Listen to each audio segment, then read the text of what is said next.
It's been a while since I've done this video. I think it was over a year ago now that I did my top 10 protagonists as well as top 10 antagonists. However, in both of those videos, I did it more like a draft, so there were some popularity picks to kind of build a roster that I thought was pretty well balanced. It was a weird idea, but I thought it'd be fun, but this time I'm just gonna go for my straight top 20. And even though this is extremely redundant, I still have to give the disclaimer that this is my own personal top 20, and you have no idea how difficult it was to make this list in the first place. We all have our own biases when it comes to what characters and what stories we appreciate, so don't act like you don't have them either. So even though I try to look at stories from a quote-unquote critical lens, whatever that means, I can't control what emotionally impacts me the most. Also, this is the final disclaimer, and hear this one loud and clear because some of you will miss it as you've missed it on previous videos. This isn't a specific ranking order. I'm just listing off 20.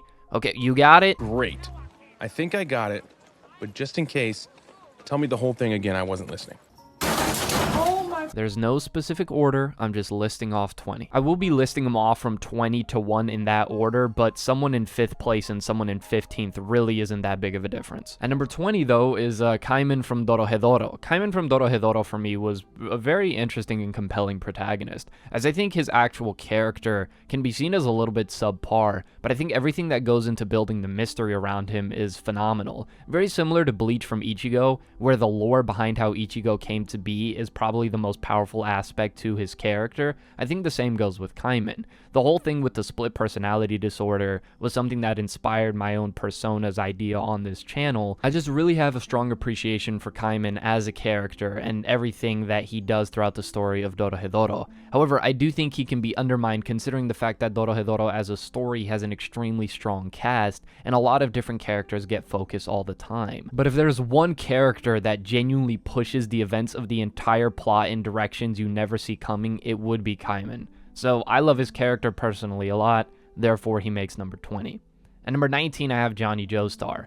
Johnny Joestar for me is the strongest of all the Joestar protagonists, with the exception of maybe Gappy in part 8. I think you could throw him up there as well, but for me part 7 is the strongest part of them all. And to me it's just extremely ironic the fact that Steel Ball Run is a race and the protagonist is somebody who can't walk. The irony of that to me is just beautiful and it never stops making me smile. Now again, I think this is a character that could potentially be undermined considering his counterpart Gyro Zappelli, the deuteragonist of the series, who plays a giant part within the story and Funny Valentine, but I genuinely think Johnny holds up his own, being a great representation of childhood trauma and the way that he lives on with that kind of thing. His development throughout the series is incredible, and I love actually seeing him take action throughout the series as it goes on. I think if you want to look at a really well-written dynamic between Mentor and the protagonist, it would be Gyro and Johnny, although you could kind of see it more as like big brother, little brother, however you want to see it, partners, I guess. At number 18, we have Shinichi from Parasyte. It has been a long time since I've read Parasyte, so I really want to revisit it. However, without a doubt, I can say Shinichi is a great protagonist. When you talk about examples of character development within anime and manga, I think Shinichi is one of the easiest examples to point to.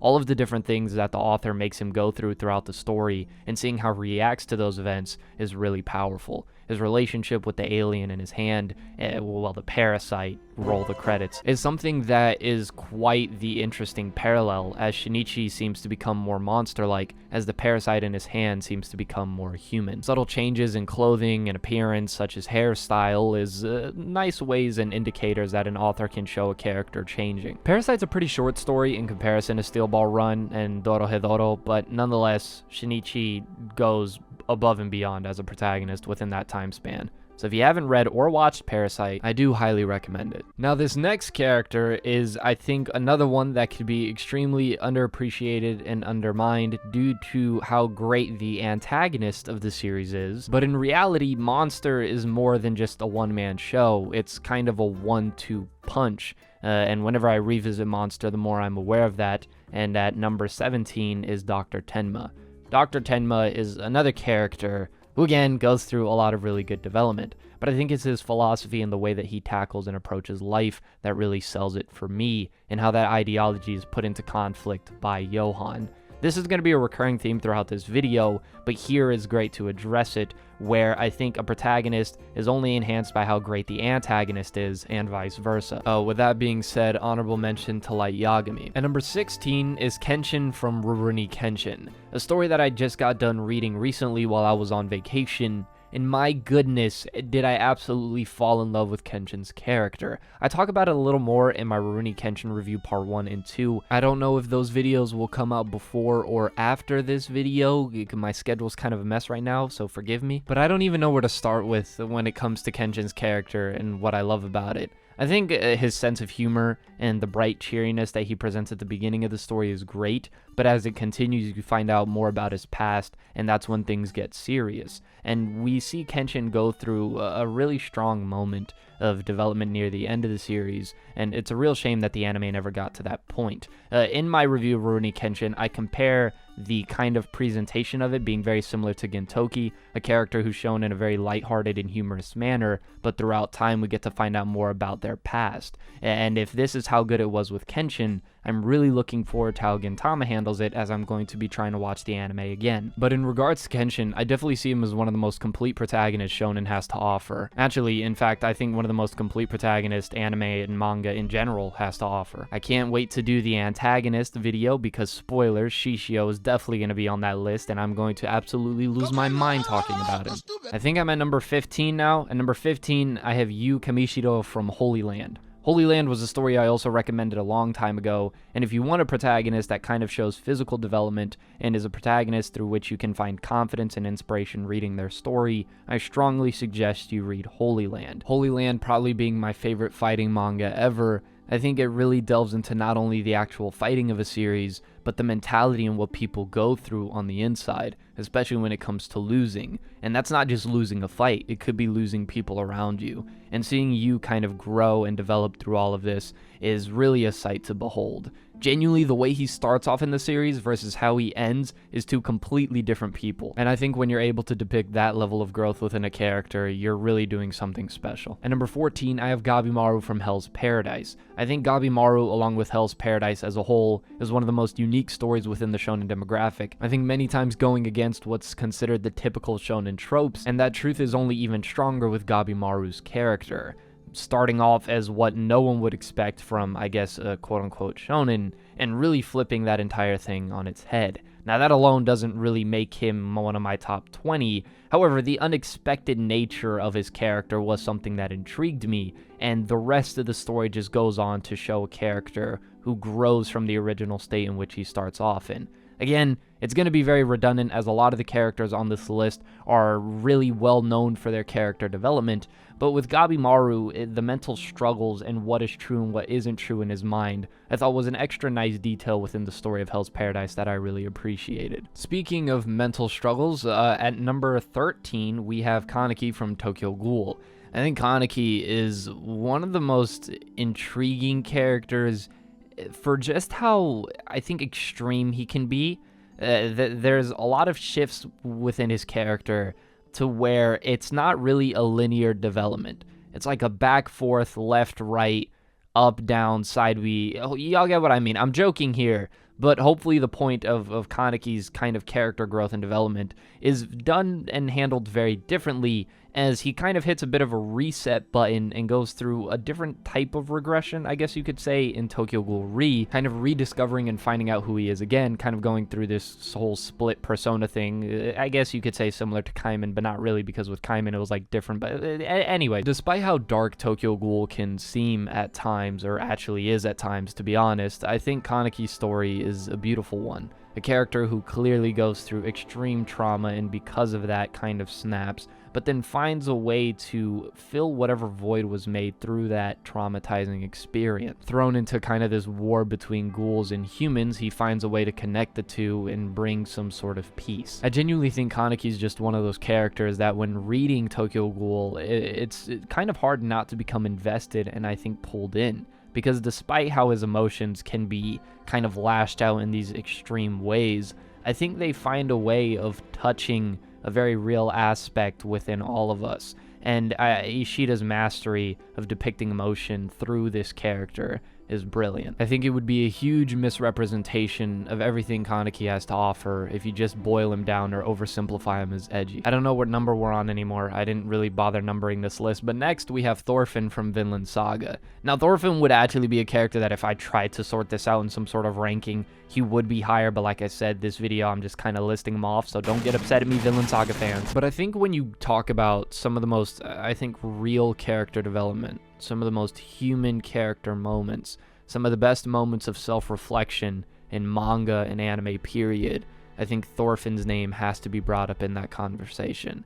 I mean, it's just genuinely beautiful, seeing how his character starts off, this brutal, angry warrior hell-bent on vengeance. And that's a concept that we're familiar with, and it's not completely unique in and of itself, but it's something that I've echoed throughout my year or two now on YouTube, is that it's not always the concepts, it's the execution of said concepts. And when you talk about the execution of a character going from a brutal warrior to more of a pacifist ideology, I don't think you get much better than Thorfinn. Now, the next character is a little weird for me because I actually read the franchise which he belongs to in the reverse order, but Onizuka from Great Teacher Onizuka. I started with Paradise Lost, which was a pretty interesting order, actually starting off with how he is in more recent times and then figuring out his past, which may not have been the way I should have done it. I'm sorry, I didn't know. But despite whatever order I read it in, Onizuka is one of the most funny, one of the most engaging protagonists of all time, whilst equally being a character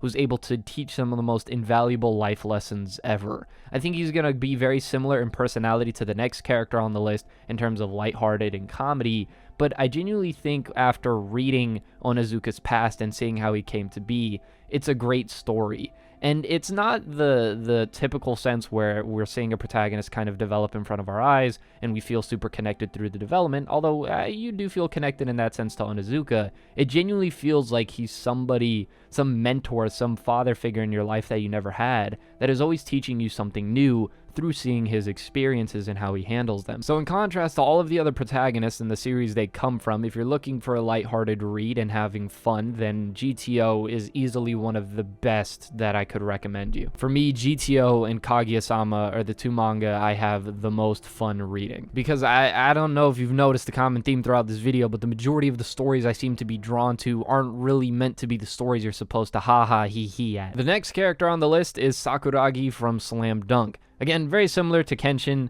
and Onizuka in the lighthearted sense, but Sakuragi and his development as an athlete and everything that goes on in Slam Dunk is great. Slam Dunk is by far the most lighthearted story of the ones that I've read from Inoue, and I think it's that splash of comedy along with all of the development we see Sakuragi go through that I think creates such an incredible blend and such a fun experience while reading Slam Dunk. He genuinely feels like a free-spirited teenager playing the sport that he loves and still going through all of the challenges of doing so. When you read Slam Dunk and you witness Sakuragi, it's almost like seeing a friend, a very close friend of yours, kind of grow up in front of your eyes. I don't really feel like I need to explain Sakuragi too much more, considering Slam Dunk being one of the most famous manga of all time, and there's also going to be a new movie coming out. Now, as for the next character on the list, the icon of this channel, where I got the mask, and in my eyes, one of the most underrated protagonists of all time, or underappreciated, I should say, and one of the most underappreciated manga ever, and that's Akumetsu. And in the story, he kind of goes by Sho, but then adopts the name Akumetsu, and this character, oh my goodness, I don't know how many times I have to keep saying it. I think the real beauty behind Akumetsu's story is how it manages to be very political without being extremely annoying whilst being political. That is, I can't really explain it, you just have to experience it for yourself. Trust me, it manages to actually talk about politics in a way that makes it fun. Now, granted, it might be because he's killing people, but whatever. I think Akumetsu is, however, an extremely engaging protagonist. I've done this comparison before with Lelouch and Light Yagami, characters that serve the role of protagonist, however, seem to have such a death grip on the series and the way that all the other characters kind of interact with them. Somebody who wouldn't know the basic terms of literature and the definitions of protagonist and antagonist would easily mistake them for an antagonist, despite being a protagonist. Hopefully that makes sense. I know it's confusing. With Akumetsu, it isn't really some sort of giant character development with him. It's more so just this incredible conviction of ideology and being one of the most complete personalities whilst making the story an absolute roller coaster. So just trust me on this one, take my word for it, alright? Just read Akumetsu. For the love of God, please, I'm begging you. Next on the list is a character who does a very similar thing in a special way. However, with Lelouch, I think there is some more character developments and conflicts with said ideology. And, oh well, by the way, next on the list is Lelouch. Well, right now is Lelouch. Anyways, Code Geass is a great story, and it's literally because of Lelouch. Now, of course, all the other characters are necessary in order to create conflict. However, I don't really think there's like a 1-2 punch with Code Geass in comparison to a story like Monster, like Death Note, like a Berserk. I genuinely think the majority of what makes Code Geass compelling is single-handedly Lelouch. A true brilliant mastermind, and the way that Code Geass goes about allowing Lelouch to show that off is incredible. One of the most compelling characters ever. Moving on. Next on the list is Kei Kurono from Gantz. Gantz as a story can be a little bit of a mess, but I will continue to preach that I believe that Kei Kurono is an extremely positive aspect of the story that makes it worth reading. I think he has a slight, and mind you, very slight, minute similarity to Shinji from Evangelion, where it's like these are both characters with traits that make you find them disgusting, make you find them repulsive, characters that you don't, for the most part, look up to. However, it's through their human faults and mistakes that you find a way to relate to them. And there's a lot that happens in the story of Gantz, and a lot that Kei has to go through and experience, and it's through those experiences that we really see him mature from this childish, annoying teenager into a man. Now, when it comes to this upcoming character, I want to make it very well known that I'm not a furry. Stop the cap! I think you all already know who the character is. Should I move on? No, okay, I'll get into it. I think for me, on top of just being a really well-done character when it comes to the idea of nature versus nurture, and the idea of having to control your nature to coexist and be a decent member in the society you live in, is done brilliantly with Legoshi, or Legoshi, however you want to pronounce it. But if there was one character I definitely would have to say I see myself in the most, it would be Legoshi. I can't really pinpoint what it is exactly, but I feel like it's almost all of it at the same time. Again, not a furry, relax. But I feel like whenever you have a character who you can appreciate for being extremely well written, as well as it being a character that you see yourself in a lot, it's almost difficult to not have an even bigger appreciation. I would have never thought that the adult manga version of Zootopia would be so fun and such a great read, but it really has been so far. I still have to finish it, by the way. Next character on the list, I think, is kind of the sum of everything I've said with Kaneki's character, with Shinichi's character. Incredible character development, along with one of the most beautiful and engaging protagonists in the entire medium, and that is Alan Walker from The Gray Man. Alan Walker is a truly sympathetic and beautiful protagonist who I think it's almost heartbreaking to see what he has to go through and the sort of things he has to come to at times within the story of The Gray Man. I think Alan Walker is one of the best examples of having a character grow through a tragic backstory, and yet finding a way to incorporate that tragic backstory in a way that isn't just the typical, and goes above and beyond with its twists and all of the lingering effects it will have on Alan Walker's character throughout the story. Okay, at number 4, technically, even though, again, no specific order, just reminding y'all because I know how it is, Arisu from Alice in Borderlands. Alice in Borderlands, I deemed it as the best manga I had read in the year 2021, and up to this point, that is still true. Wait, actually, no, Rurouni Kenshin comes as a close second. I mentioned this in that video where I talked about Arisu and his entire, I think, grounded feeling as a character. Somebody who's just a typical high school student who has kind of become bored of the mundane life he lives in. And then through difficult experiences and conflict, he learns that life is beautiful. Just we all have to find the answer to which we can make said life beautiful. And it's everything regarding the message and the theme of how to live one's life, and seeing his development as a character through that is what makes him one of my favorites of all time. Alice in Borderlands is an incredible thriller of a story, and it's kind of alarming the pace in which they're able to kind of make this character grow. and despite it being a relatively short story, it feels like a story I've been invested in now for years, and that's truly something special. Now, I did restrict the story to just anime and manga. However, if I could include manhwa, I would definitely have put the protagonist from Sweet Home in this list, because my goodness, is he incredible. At number 3, I definitely got this order right. At number 3, I have Punpun from Oyasumi Punpun. And I really don't think it's too much of a stretch to say that I think Punpun as a protagonist has the most unique representation or presentation in any medium that I've seen ever. I mean, how often do you see a character whose dialogue is only communicated in the way that it's communicated in Punpun? A character with no face and an abstract little bird that changes throughout the story. And everything that Punpun actually represented for Asano's writing career is another incredible kind of personal thematic tie that the author is pouring his heart out onto while communicating this story. Punpun as a protagonist is essentially the abstract representation of depression, whilst also being and feeling like a legitimate character who's going through very real life experiences, while because of also being faceless, is a character we can easily put ourselves in his shoes, and whilst also being the representation of Asano's writing career. Yeah, Punpun's kind of nuts. I would really love to do kind of a long analysis on Punpun as a story, considering it's my number 2 manga of all time, but I'm genuinely afraid to visit the story again because every time I do, I just cry.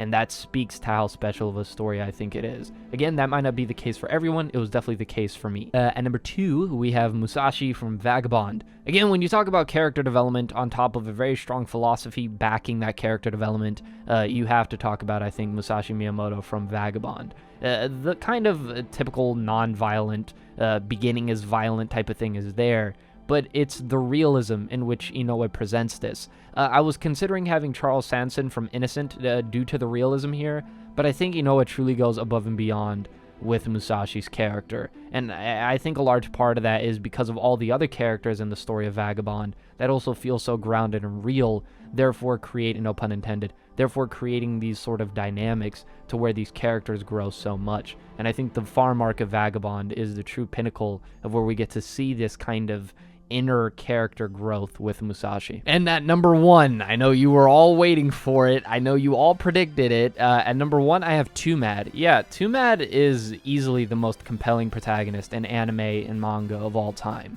Now, I know how I spoke about Lelouch and how he was able to drive a story almost single-handedly and kind of push off all of his opposition to the side. But when have you seen a man take on the K-pop fan base so consistently and never lose? Yeah, no one. You would literally have to create a character who seems almost too layered and too complex to have been written by one person. A character who's kind of the perfect representation of existentialism in the human experience, whilst also depicting that human experience through extreme manners and impressionistic art form, whilst also giving that character an incredible romantic relationship and also one of the best antagonists to bounce off of in all of literature. So yeah, I don't really see that happening, so until that does happen, Tumad is the greatest protagonist in all of anime and manga. This has been The Masked Man. Hope everyone has a blessed rest of the day, and peace.